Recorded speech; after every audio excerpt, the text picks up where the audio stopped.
Progress, week 17. Weigh-in, review of my first week doing an upper-lower body split. And I want to talk about the fitness festival. Let's begin with the weigh-in. Currently, I'm at 372.5 pounds. That is less than I was at the end of week 14. So week 15 and 16, I gained weight, and now I lost weight to lower than I was at the end of week 14. Which tells me that the gain I've had for the last 2 weeks has just been probably water, something else.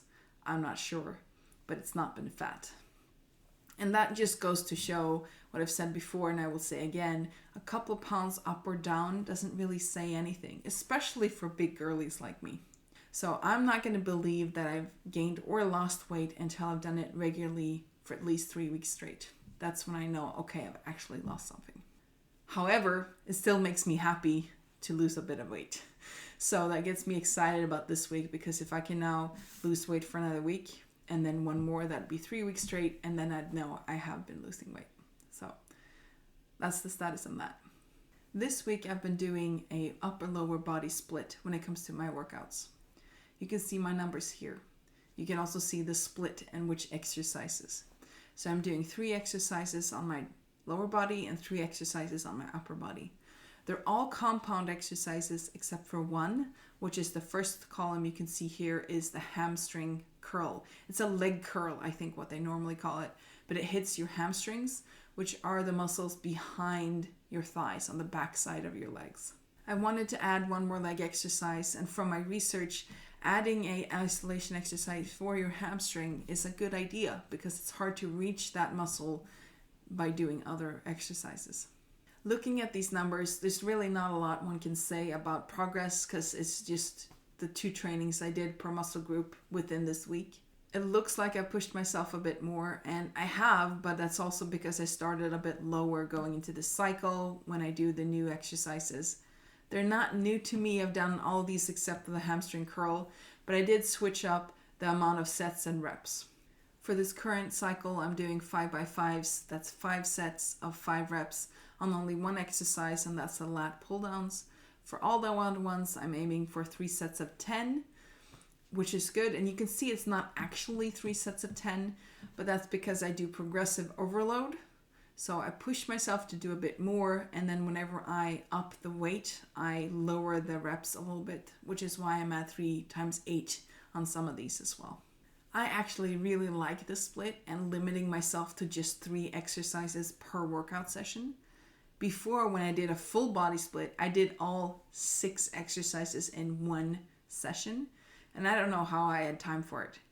Now, when I'm doing 3, it's still taking me about an hour, but it's also allowing me to take proper rests between each set, and I do warm-up sets for all of these exercises, and I take my time to do them properly.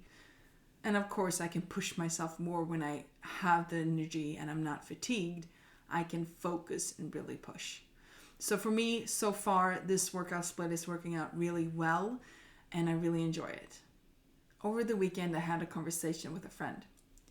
Now, he is young, he's 20-something, really fit, strong, strength trains, and he's from a family who's also very much into fitness. And we looked up an event called the Fitness Festival, which is local to where I live, and it's really a strength training or bodybuilding expo, which looks really cool. It has a lot of tournaments, a lot of competitions when it comes to strength training, but also a lot of exhibitors and stuff like that you'll find at any expo. I've never been to anything like that, and it's not soon, it's in December.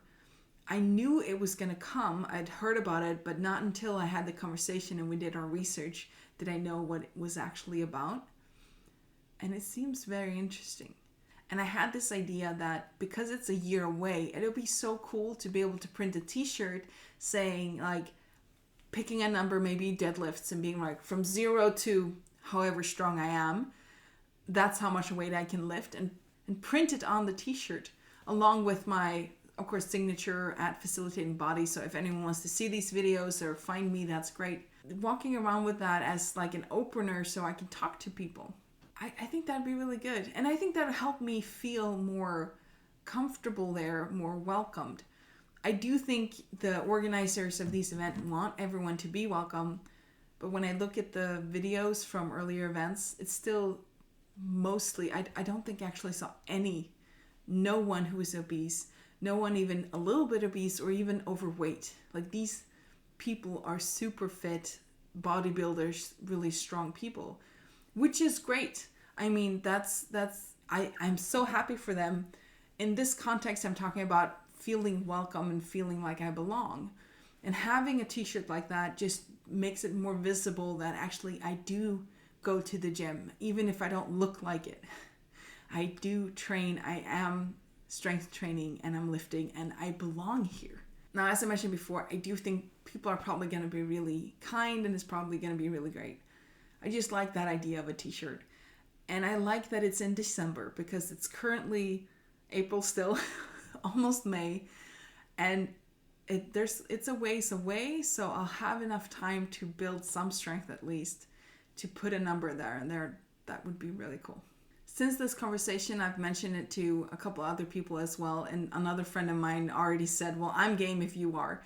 So yeah, I think we're gonna go. As I mentioned, it's in December, so it's a ways away, and I can build up to it. But yeah, that would be cool. Thank you for checking in with me.